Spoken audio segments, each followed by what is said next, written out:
Okay, it's not like I didn't say it before, but it seems the rest of the media has finally caught up. Welcome to Oliver's One Take, and today we're talking about, of course, the Oklahoma City Thunder. Last night they didn't wash the Celtics. It was a close game at the end, but at one point in the fourth quarter they were up 18. In any case, the OKC the Oklahoma City Thunder are legit.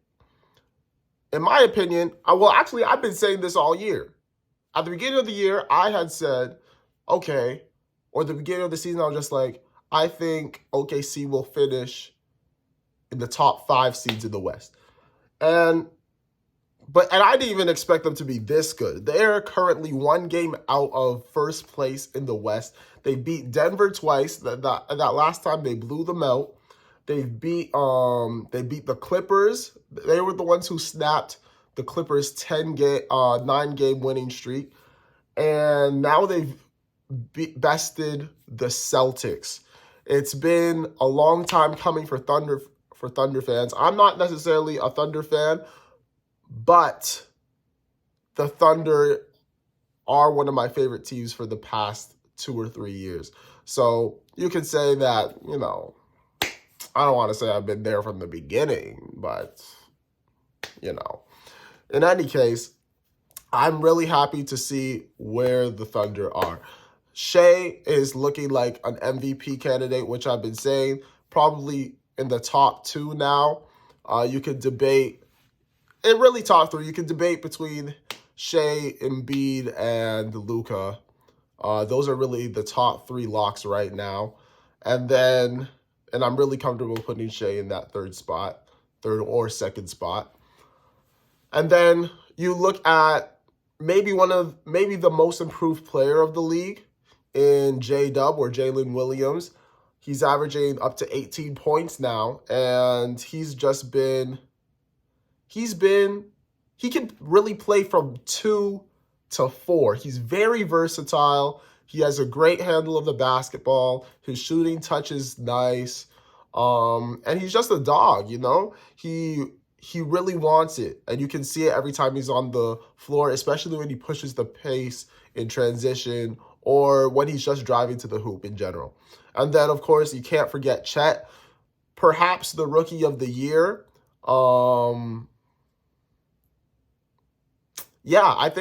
I think Chet has the potential to be the rookie of the year, especially if the OKC Thunder keep on going in the direction that they are. Unfortunately, Wemby can't get the rookie of the year if he's in last place in the West and the second worst record in the league. It's unfortunate, but it's the truth. So,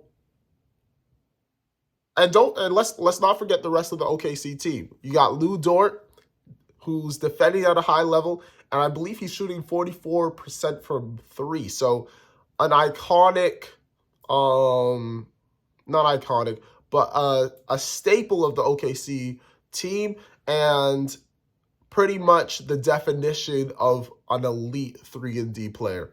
Josh Giddey's kind of having an off year, and he's the one piece that maybe you can use in a trade to get like a Lauri Markkanen, and really put you guys over the top.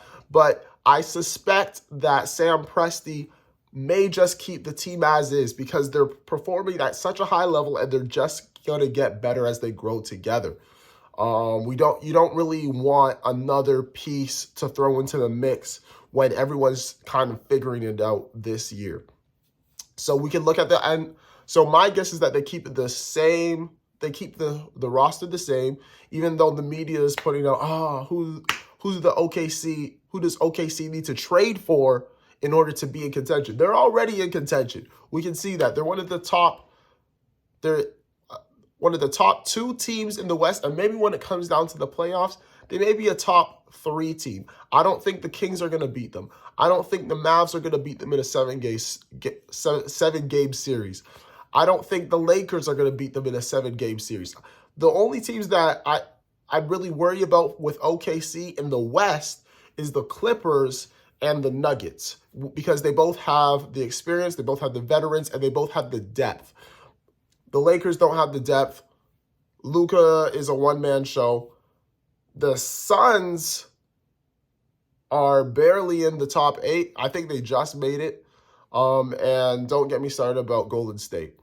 So, and then the Timberwolves. The Timberwolves are also playing really, really well, but in a 7-game series, I don't know what it is, but I do like where OKC is at, especially with their net rating. I think their net rating, they're about 3rd in the league, and that's behind the Celtics. Or I think they might be the 2nd, because I think they're just behind the Celtics. In terms of the best, I think they're 2nd in defense and 6th in offense. They're shooting at a great overall 3-point percentage. And, you know, Shea's a monster in the mid-range. You see, did you see last night what he did to Derek White and Drew Holiday? Derek White, Drew Holiday, even Jaylen Brown at times. He's just been dominating the best defenders in the league. Shea did pass it off to teammates more when Jason Tatum was guarding him, because, you know, Jason Tatum's a versatile wing with length. It's not that Shea has trouble with him, but Jason Tatum does have the athletic ability to contain Shea a little bit. And I think, now I'm not predicting that the OKC is going to go to the finals, but if those two matched up, the OKC and Boston, I think you'd see Jason Tatum on Shea a lot more. In any case, even when Shea was contained by Jason Tatum in the 4th quarter for a bit, he just passed it off to Chet Holmgren for a 3, because if Porzingis is guarding the interior, Chet's being guarded by a wing, and it's not Jason Tatum because Tatum is on Shea. Therefore, a less talented player is on Chet Holmgren, and Chet, from that wing 3, he's a bad man. He's a bad man. We just have to accept the fact. And then at the end, when the game was pretty close, you know, Shea's carrying a lot of the load. He was carrying a lot of the load, especially in the 3rd quarter. But in that 4th quarter, Shea always sits out in the first few minutes, you know, to get your energy back. J-Dub takes over at that time, and that preps him perfectly when it comes down the stretch. So J-Dub also ends games with a similar confidence to Shea. I know they always work out together, so seeing that tandem is great for the league. In my opinion, OKC is absolutely a contender. Who knows? Maybe they'll be in the finals. I'm not predicting that, but conference finals is definitely not out of the question. Anyway, that's all I got for you guys today on Oliver's One Take. I'll see you guys on the next one. Peace.